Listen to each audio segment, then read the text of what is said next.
Wow.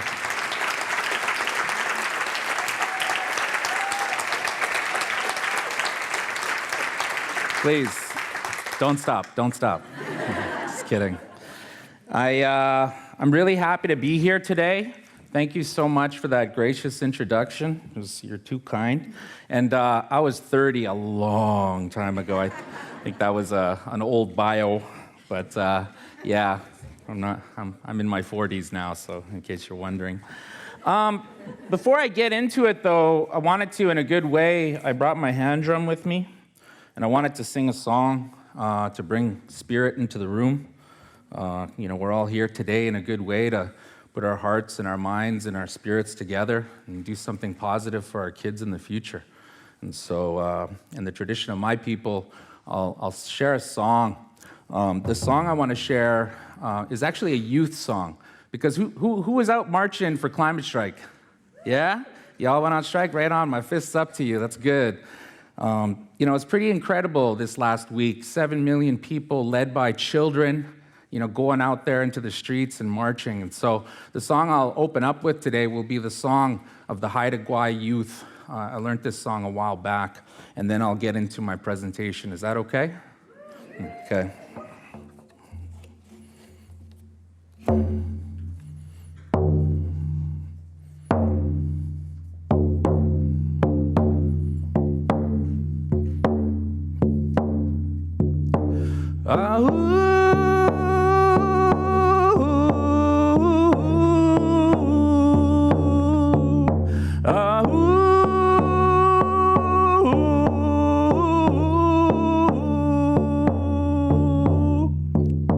A stone drops in the water, the ripples are forever.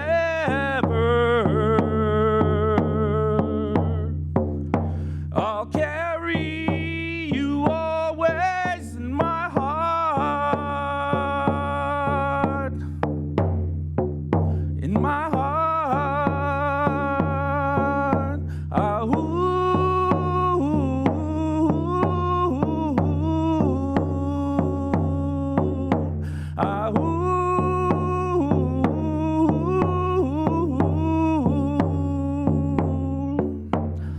All my life is a circle, and you and I are together. I'll carry you always in my heart.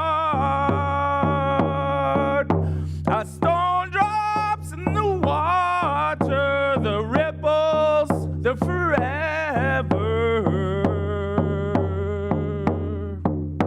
I'll carry you always in my heart, in my heart, in my heart, in my heart. Oh.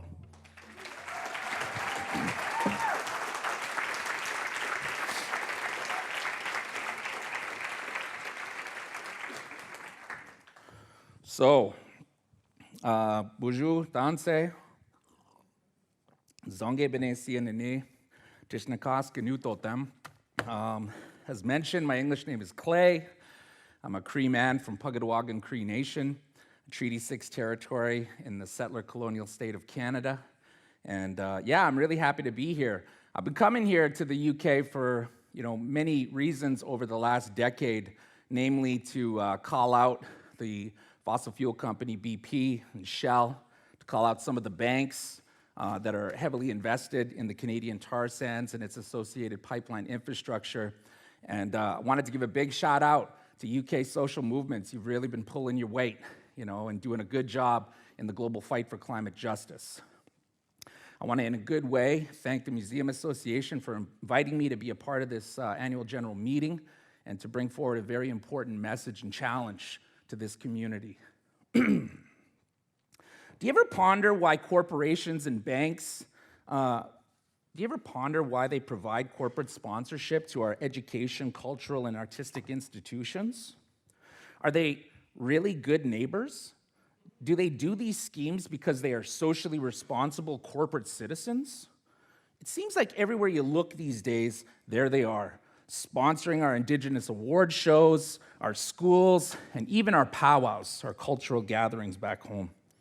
In northern Alberta, in the sleepy village of Fort Chipewyan, they sponsor the local preschool, an oil company, Syncrude, where young Dene, Métis, and Cree toddlers go to learn their ABCs. In northern Saskatchewan, uranium giant Cameco posts proudly on their supportive communities report, we donated more than 1.1 million to Northern Aboriginal initiatives for youth, health and wellness, education and literacy, culture and recreation. In my own territory in northern Manitoba, we see the presence of Manitoba Hydro in just about every aspect of our community, from sponsoring school barbecues to sponsoring our Indian Treaty Day celebrations. And in the city of Vancouver, BC, tar sands giant Suncor Energy donated land that used to be a gas station in East Vancouver for the construction of a long sought-after youth center for the city's Indigenous youth population. Corporations seem to care so much about our social health these days. Corporations' omnipresence in our communities also has a dark side. While corporations like Syncrude and Petro-Canada Suncor are the biggest employers of Indigenous peoples here in Canada, followed second only by Canada's mining sector, their ecological footprint on our way of life is hard to quantify.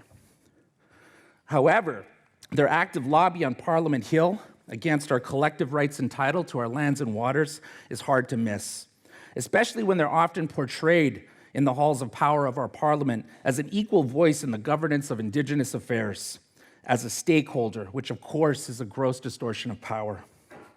When you go to any Indigenous community in Canada, you pay the same for the same goods and services afforded to other Canadians participating in the Canadian economy.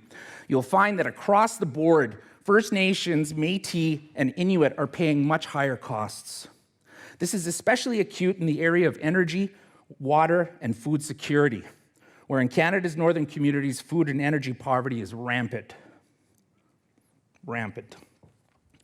Sorry, I'm nervous. Often parents are forced to choose between heating their homes and feeding their children, as home heating costs in the winter can represent as much as 38% of household incomes. This problem should be considered criminal and a direct result of environmental and systemic racism, as these communities are the places where energy, mineral, and timber resources are extracted the most, and they are also the places where these resources cost the most to the people who are burdened with the externalized costs of those operations. And so this brings me to another question. What is the term to describe the phenomenon of corporations' presence in our lives through corporate sponsorship schemes? Indigenous peoples and our institutions pay disproportionately so much more than what we receive in corporate sponsorship in terms of cumulative impacts, inherent and treaty rights violations, and premature death through the corporation's ecological footprint, and more directly through externalized costs which are borne onto Indigenous people's lands, waters, and health. So what's the true cost of the settler colonial state of Canada and corporations' collaborative social license schemes on our Native people's rights? A new term in Canada has been introduced into the national discourse on truth and reconciliation. In our country right now, there's a process that we're going through for Canada to deal with its violent colonial history. And that process is called the Truth and Reconciliation process. And it's similar to what's happening in places like South Africa and other places that are dealing with the impacts of colonization. And it's a really intense conversation that's happening. And so, redwash, an attempt to use false propaganda to paint a corporation in the eyes of the Indigenous community as inevitable or as a good neighbor through exploiting our brightest youth, women, elders, and leaders through corporate sponsorship schemes of our Indigenous education, artistic, and cultural institutions. I call this scam weaving the inevitability narrative, and would argue that now is the time for a critical national debate on this topic. Corporate sponsorship is a huge issue. No one is talking about what indigenous nations actually gain from corporate sponsorship, juxtaposed against what we are giving up in terms of social license to corporations so that they are able to say that they're sending our kids to university. Probably the most palpable example of corporate redwash in Canada is Indispire, the National Aboriginal Achievement Foundation, headed up by Roberta Jameson. They are funded by Canada's most notorious oil and gas, pipeline, timber, and mining corporations, pipeline companies, and the banks that finance them. One of those banks is the Royal Bank of Canada, the biggest financier of Canada's fossil fuel sector, including the Alberta tar sands. TransCanada Pipeline Corporation is also a sponsor of Indispire, our National Aboriginal Achievement Foundation. Indispire is the biggest provider of college and university bursaries to our Native youth in the country. And it's almost entirely bought and paid for by the same companies that are destroying our lands and that are fueling the climate crisis. So museums, what are we all doing here? We're hanging out talking about museums. So museums are the heart of our society, right? They're our connection to the past, they're our connection to the present, and also the future. But museums are also governed by the financial and political elite. So fossil fuel sponsorship comes via contacts at a very high level. And here in the UK, organizers, climate organizers, campaigners have had to take work to a higher level to show that we mean business. We have developed social movement vehicles to bring the conversation about destructive impacts of having our most sacred institutions branded by these climate criminals. We have been developing policy, power mapping institutions, and taking a deep look at how to shift the Overton window in terms of what is possible in terms of getting fossil fuel sponsorship out of arts and culture here in the United Kingdom. Museum sponsorship, these partnership deals usually last about 5 years. However, these relationships go back decades. 4 institutions here in the UK are mid-year through a 5-year deal, corporate sponsorship deal with BP, worth about £7.5 million over the 5 years. So around $375,000 each per year per institutions, if that money's evenly distributed. And those institutions are the British Museum, the National Portrait Gallery, the Royal Shakespeare Company, although we have some things to say about that, and the Royal Opera House. And across the UK, there is a profound social movement composed of many social movement groups. Culture Unstained is one of those groups, set up over 3 years ago. They just achieved a major victory today. Shakespeare Company has ended their sponsorship relationship with BP. Yeah.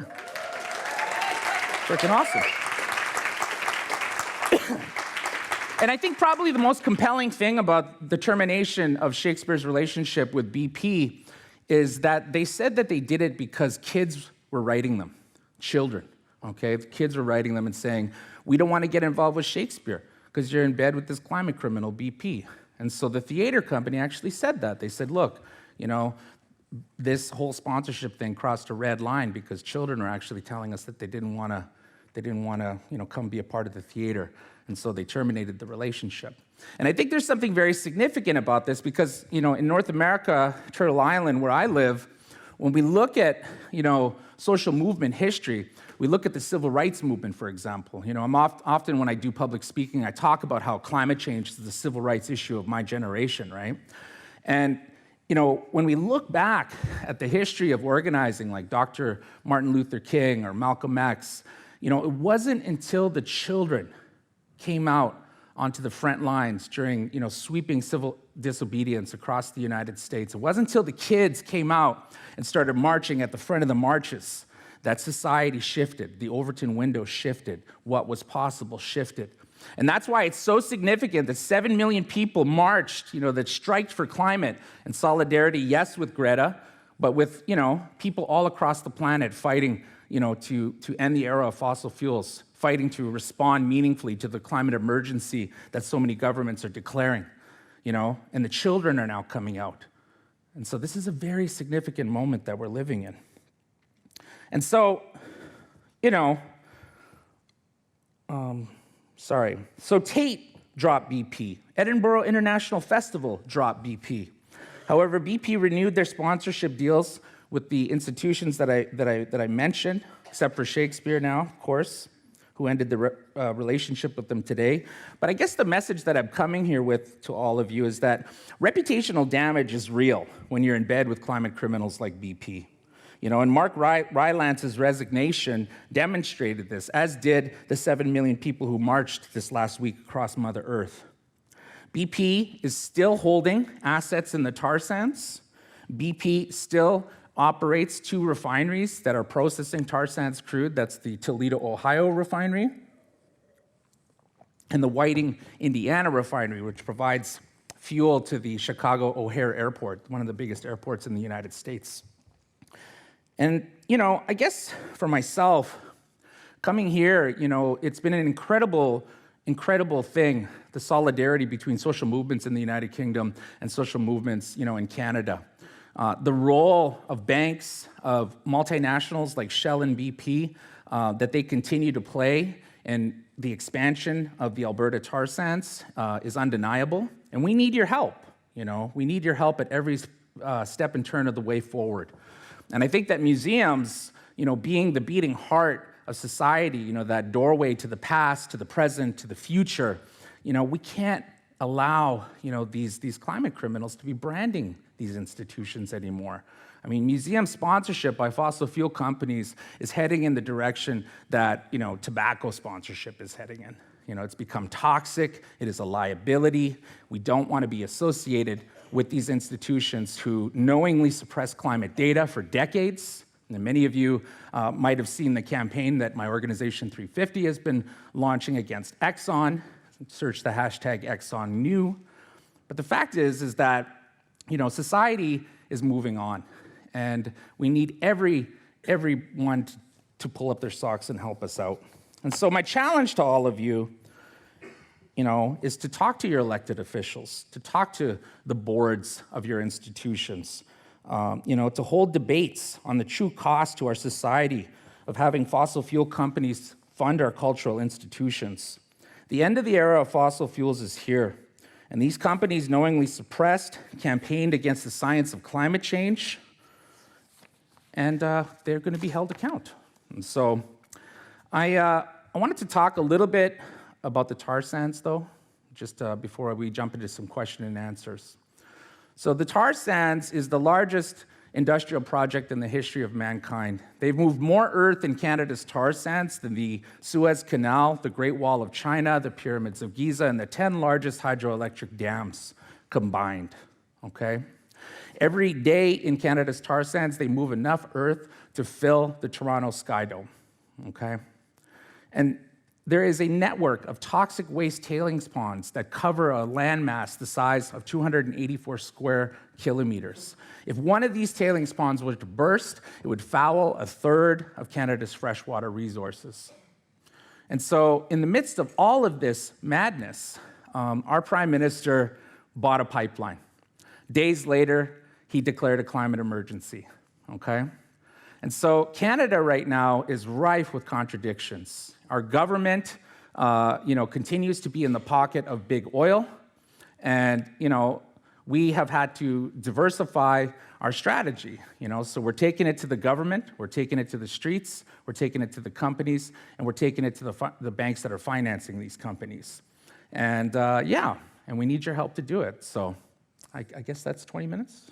No? Oh, okay. Anyway, I want to open up to have some dialogue, questions, because I can guess what you want to hear from me, but I'd rather hear from you and then answer some questions and have a little conversation before our time's up. So can we open it up for some conversation? We've got mics running around the room, so please wait for the idea to come up. Please wait till the mic gets to you to ask a question. Does anyone have any questions? Put your hand up if you have a question. One over here. There we go. In the middle here. Yeah.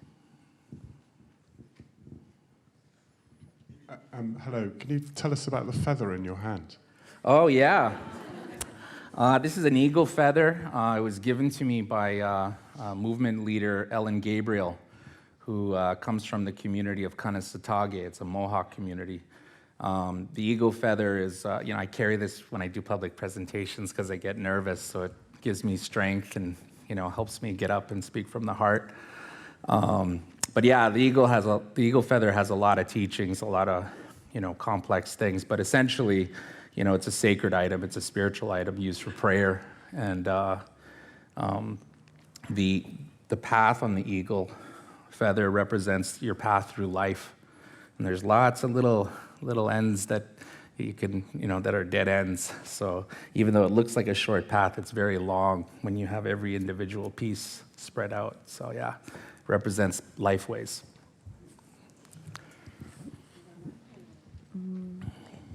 Well,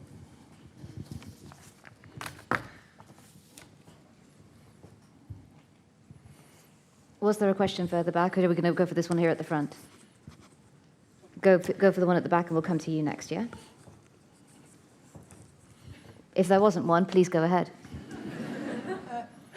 Hi, I'm Clara Paylard. Thanks so much for what you're saying. Mm-hmm. I'm really proud that members of my union who work in the British Museum actually publicly came out in support of Adaf Suef for her resignation from the Board of Trustees of the British Museums.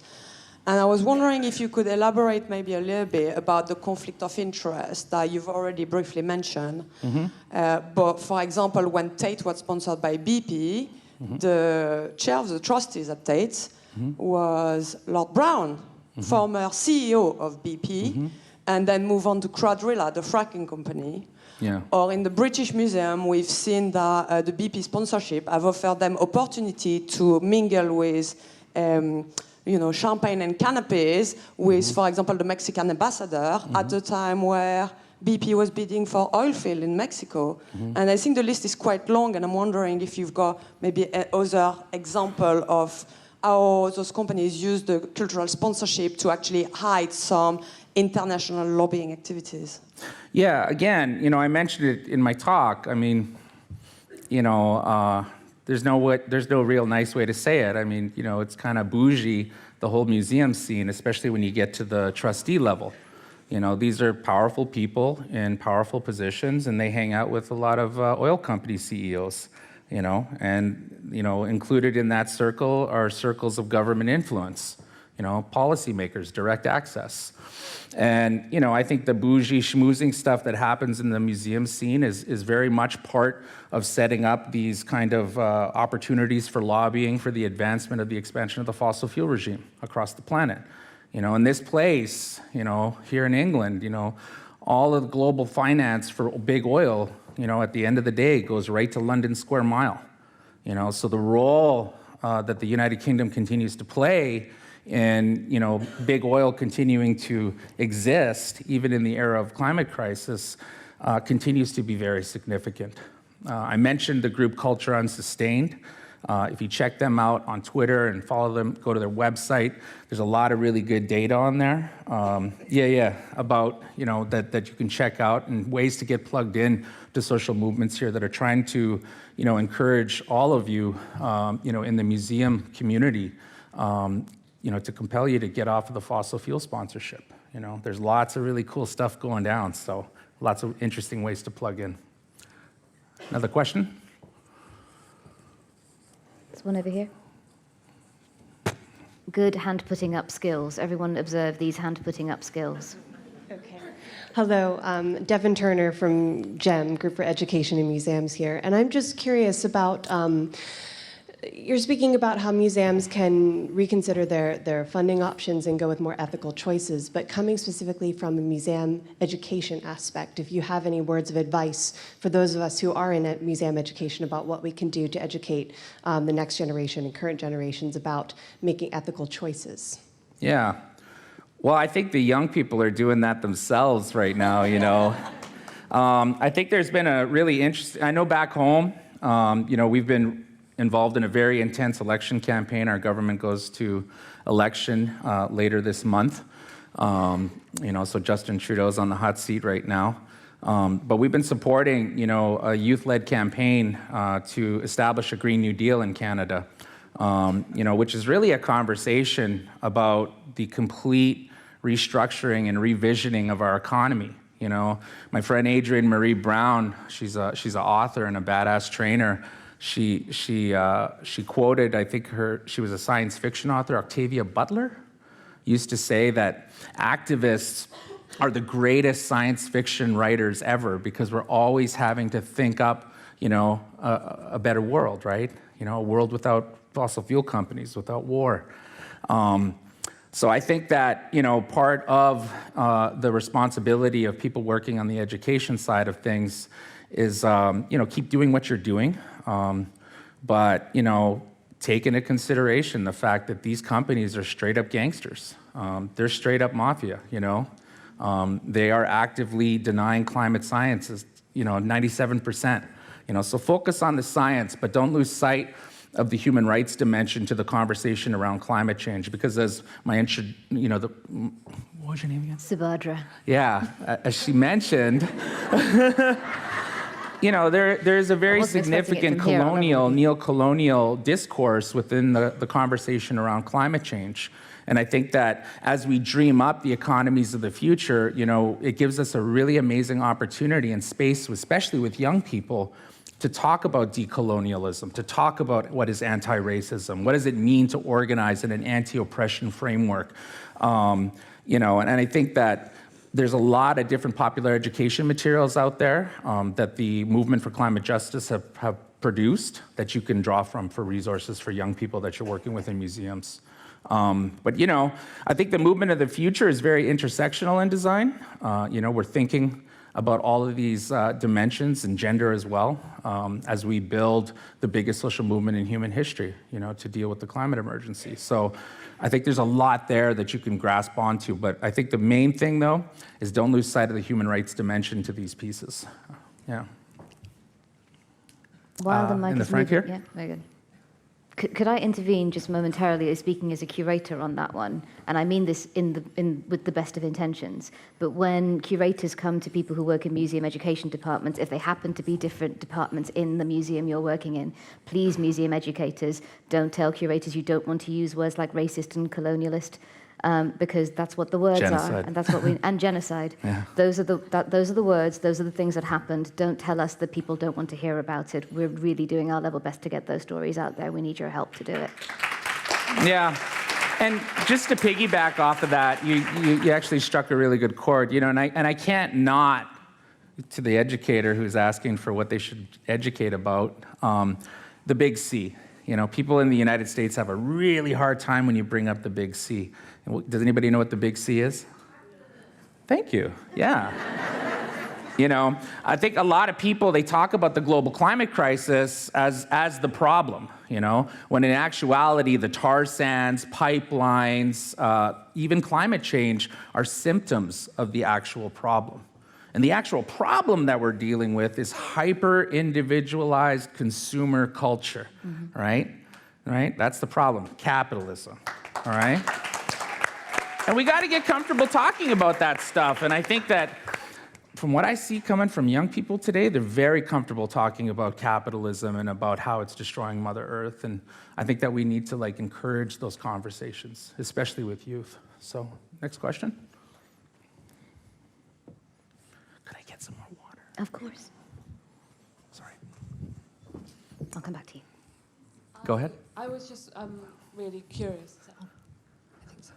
I was just really curious because you were talking about how you're almost tied in by these mafia to them sponsoring you, your children, your elders, your leaders. How do you untie yourself from that? Easy. Don't take their money. You say no.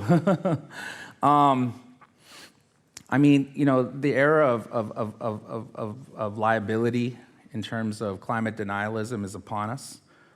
Cities are suing oil companies that will sue the partners that are profiting off of this stuff. We're on a compounding scale right now. the fact that 7 million people marched the other week is going to compound globally, and it's kind of like the Richter scale, where one's bad, 2 is 1,000 times worse than 1, 3 is 10,000 times worse than 1. That's the scale that we're on now as far as expanding the global climate movement. And being in bed, with these companies, this is a really bad time to be dating a fossil fuel company. You got to end that toxic relationship straight up. So yeah, you just say no, walk away from it, just like Shakespeare did today. Yeah. Next question. I think we don't have the language to talk like, well, you come from Canada, and the Inuit have like 1,000 words for snow.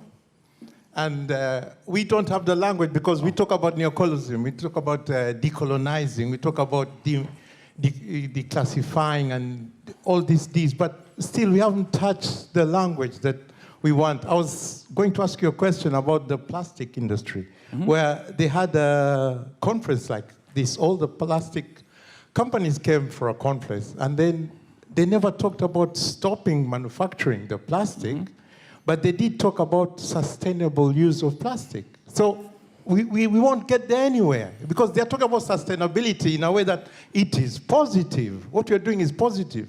They're not stopping making plastic. Yeah. So do you have any insight on that kind of capitalism? Well, I think that, whether it's plastics or pharmaceuticals or the petrochemical industry, I mean, this is, I think, what overwhelms so many people. When we start thinking about ending the era of fossil fuel, it becomes a thought like trying to turn a blue whale around 180 degrees, and that's like a huge effort, right? A blue whale, it's the biggest creature to ever live on Mother Earth. It takes 10 miles of swimming for that whale to turn around, 180 degrees. And so people tend to think about ending the era of fossil fuels like trying to turn a blue whale around, and they get frozen, they get apathetic, they get bitter. They don't do anything, okay? They don't get activated. Because, who the hell can turn around a blue whale, right? But instead, the way we got to think about it is, another organism in the ocean that is about the same size as a blue whale is a school of sardines. And at any given time when the school of sardines is swimming, there's about 6 or 7% of those little teeny fishes swimming in the exact opposite direction, and they create friction. Okay? And over time, that number jumps to 8%, to 10%, and when it gets to about 11 or 10%, there is a instantaneous shift, 180 degrees of the school of sardines. And that's how we have to think about social movement change theory. That's how we have to think about, organizing and campaigning, is the school of sardines. When we start thinking about it in that context, it becomes less of a daunting task, right? We just have to keep swimming and creating friction towards systemic change. I think that there are exciting developments in the area of green chemistry. I think that it needs more money, I think that the announcement, for example, by Lego, the children's toy company, to move to hemp plastics is an example of the slow shift that's starting to happen in that field, but we need way more. There's got to be a lot more things that happen on the issue of plastics and chemicals. I think I'm running out of time. We've got another 5 minutes. With time for Okay, so we can take another question? Yeah. Hi. Hey. This is a bit of a half-baked question. I'm not quite sure what I'm asking. But you mentioned about the tobacco companies that have suffered reputational damage through the severing of sponsorship deals. But it has been reported recently that they've weathered this by just shifting their attention to developing markets. So I was wondering if this might happen, it might end up happening with fossil fuel sponsorship in developing countries, and whether it should be allowed through sort of prism of climate and cultural justice. My comment on that would be focus on the UK. If they go to other places, the people who live in those places are going to deal with them. But right now, here in the United Kingdom, there's a big problem with these fossil fuel companies sponsoring your most sacred institutions. When the kids see those logos, and it's a big issue. And there is a global movement right now that has very strong roots here around divestment, a bigger conversation in general about money and fossil fuels. And to date, I think the global divestment movement has moved $8 trillion out of fossil fuel markets. So, again, going back to the compounding scale, it's only going to get louder. It's only going to get bigger. And, museums in this country really have to choose what side they're going to be on, the wrong side of history or the right side of her story. Okay? Yeah. Oh, I promised the last one would be one in the down front here. This is going to be our last one. Thank you, everyone, Great. for participating. Hi, thanks so much for coming all this way to talk to Yeah. us. I've been lucky enough to be downstairs with the Culture Declares Emergency group all day, talking to people about the changes that they're trying to make in the museums that they're working in or the context they're working in. And one of the things that has come up all day is this feeling of not being able to take action until the organization that you work for is perfect. Feeling like you're sort of being contradictory if you're trying to take step forwards within an organization that isn't necessarily having perfect recycling or perfect sponsorship record. And so I just wondered what you would say to people who are trying to figure out how to take those first steps while representing an organization that For sure. isn't completely First of all, I should have prefaced this entire speech by giving a shout out to all the workers who work for all the amazing, museums here in this country. My heart and prayers for your success and happiness and health. And I think that it's never really about workers in these conversations. Workers work because they have to make a living. You know what I mean?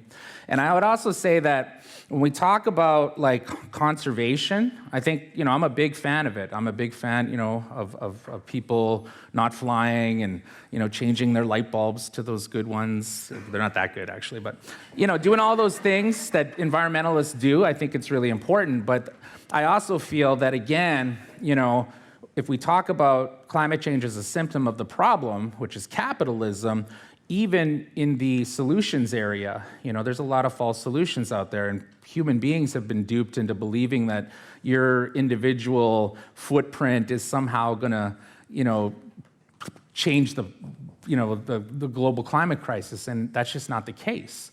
I think that you should definitely do your best to have the smallest footprint on Mother Earth as possible. But you also need to get politicized on the issue of climate. If we don't stop the military-industrial complex, we're going to continue to have climate change. I mean, the U.S. military, I think, pollutes as much as 100 countries combined. Our fossil fuel-centered agricultural complex, we need to change that. Our auto-centered transit economy, we need to change that.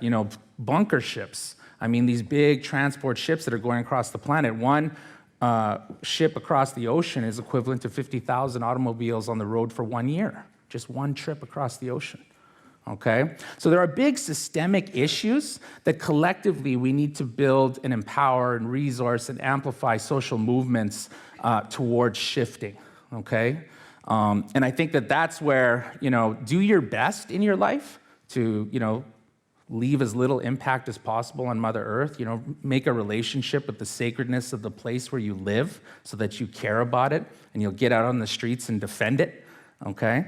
But also lend your time to collective social movement efforts towards system change, because it's the system pieces that we need to change. And for the most part, most people, if you change the system, begrudgingly maybe, they will follow the rules. And so we need to focus on government. We need to focus on policymakers. We need mass government intervention at the scale of post-World War II, in the global climate emergency to shift us away from fossil fuels. And we have 10 years to do it, according to the IPCC Doomsday Report that dropped a few months back.